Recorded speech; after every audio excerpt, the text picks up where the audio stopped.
Neat ವಿವಾದದ ಬೆನ್ನಲ್ಲೇ ಧರ್ಮೇಂದ್ರ ಪ್ರಧಾನ್ ರಾಜೀನಾಮೆ ನೀಡಿದ್ದು ಈಗ ಮುಂದಿನ ಶಿಕ್ಷಣ ಸಚಿವರು ಯಾರು ಅನ್ನೋ ದೊಡ್ಡ ಚರ್ಚೆ ಶುರುವಾಗಿದೆ.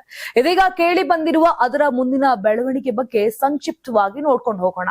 ದೆಹಲಿಯ ಜಂತರ್ ಮಂತರ್ನಲ್ಲಿ ಕಾಕ್ರೋಚ್ ಜನತಾ ಪಾರ್ಟಿ ಅಂದ್ರೆ ಸಿಜೆಪಿ ನಡೆಸಿರುವ ಬೃಹತ್ ಪ್ರತಿಭಟನೆಯ ನಡುವೆ ಕೇಂದ್ರ ಶಿಕ್ಷಣ ಸಚಿವ ಧರ್ಮೇಂದ್ರ ಪ್ರಧಾನ್ ಅವರು ಸದ್ಯ ತಮ್ಮ ಸ್ಥಾನಕ್ಕೆ ರಾಜೀನಾಮೆ ಕೂಡ ಕೊಟ್ಟಿದ್ದಾರೆ. ಪರೀಕ್ಷಾ ಅಕ್ರಮದ ನೈತಿಕ ಹೊಣೆ ಹೊತ್ತು ಇದು ವೈಯಕ್ತಿಕ ಪ್ರತಿಷ್ಠೆಯಲ್ಲ ಅಂತ ಹೇಳಿ ಅವರು ತಮ್ಮ ರಾಜೀನಾಮೆ ಪತ್ರವನ್ನ ಪ್ರಧಾನಿಗೆ ಸಲ್ಲಿಸಿದ್ದಾರೆ ಎಂಬ ವಿಚಾರ ಈಗಾಗಲೇ ನಿಮಗೂ ಕೂಡ ಗೊತ್ತು. ಈ ರಾಜೀನಾಮೆ ಬೆನ್ನಲ್ಲೇ ಈಗ ಸಿಜೆಪಿ ಸಂಸ್ಥಾಪಕ ಸೇರಿ ಇದಕ್ಕೆ ಪ್ರತಿಭಟನೆ ಮಾಡಿ ಪ್ರೋತ್ಸಾಹ ನೀಡಿದ ಪ್ರತಿಯೊಬ್ರು ಕೂಡ ಸಖತ್ ಖುಷಿಯಾಗಿ ಡ್ಯಾನ್ಸ್ ಕೂಡ ಮಾಡ್ತಾ ಇದ್ದಾರೆ. ಆದ್ರೆ ಸಿಜೆಪಿ ಸಂಸ್ಥಾಪಕ ಅಭಿಜಿತ್ ದೀಪ್ಗೆ ಕಾಕ್ರೋಚ್ ಜೊತೆ ಆಟವಾಡಬೇಡಿ ಅಂತ ಹೇಳಿದ್ದು ಮೃತರ ಕುಟುಂಬಗಳಿಗೆ ಪರಿಹಾರ ಹಾಗೂ ವಿದ್ಯಾರ್ಥಿಗಳ ಮೇಲಿನ ಕೇಸ್ ವಾಪಸ್ ಪಡೆಯುವವರೆಗೂ ಕೂಡ ನಮ್ಮ ಹೋರಾಟ ಇಲ್ಲಿಗೆ ನಿಲ್ಲಲ್ಲ ಅಂತ ಮಾಧ್ಯಮಗಳ ಮುಂದೆ ಅವರ ಬೇಡಿಕೆಗಳನ್ನ ಸ್ಪಷ್ಟಪಡಿಸಿದ್ದಾರೆ. ಆದ್ರೆ ಇದಾದ್ಮೇಲೆ ಸಿಜೆಪಿಯ ಈ ಒಂದು ಬೆಳವಣಿಗೆಯ ಮಧ್ಯೆನೆ ಸಿಜೆಪಿಯ ವಕ್ತಾರ ಆಗಿರುವಂತಹ ಸೌರವ್ ದಾಸ್ ಅವರು ಜೆಪಿ ನಡ್ಡಾ ಅವರ ಜೊತೆ ಕುತ್ಕೊಂಡು ಕಾನ್ಫರೆನ್ಸ್ ಅಲ್ಲಿ ಅಂದ್ರೆ ಪ್ರೆಸ್ ಕಾನ್ಫರೆನ್ಸ್ ಏನಿತ್ತು ಆ ಕಾನ್ಫರೆನ್ಸ್ ಅಲ್ಲಿ ಇಲ್ಲ ನಾವು ಹೋರಾಟವನ್ನ ಹಿಂಪಡೆಯುತ್ತೀವಿ ಅಂತಾನು ಕೂಡ ಹೇಳಿದ್ದಾರೆ. ಈಗ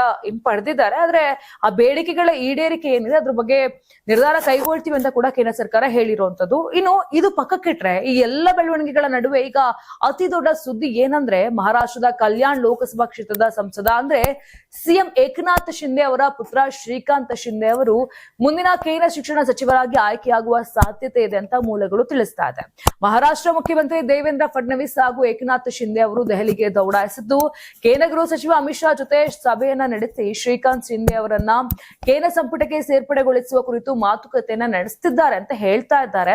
ಇನ್ನು ಶಿವಸೇನೆಯ 6 ಸಂಸದರನ್ನ ಸೆಳೆಯುವಲ್ಲಿ ಪ್ರಮುಖ ಪಾತ್ರ ವಹಿಸಿದ ಶ್ರೀಕಾಂತ್ ಶಿಂದೆಗೆ ಈಗ ಕೇಂದ್ರದಲ್ಲಿ ಮಂತ್ರಿಗಿರಿ ಸಿಗುತ್ತಾ ಅನ್ನೋದೇ ಈಗಿನ ಬಿಗ್ ಸಸ್ಪೆನ್ಸ್. ಇನ್ನು ಶಿಕ್ಷಣ ಸಚಿವಾಲಯದ ಮುಂದಿನ ಚುಕ್ಕಾಣಿ ಯಾರ ಕೈ ಸೇರಲಿದೆ, ಇದೆಲ್ಲದರ ಜೊತೆಗೆ ಕಾಕ್ರೋಚ್ ಜನತಾ ಪಾರ್ಟಿಯ ಮುಂದಿನ ನಡೆ ಏನು ಅನ್ನೋದು ಮುಂದಿನ ದಿನಗಳಲ್ಲಿ ಗೊತ್ತಾಗಲಿದೆ.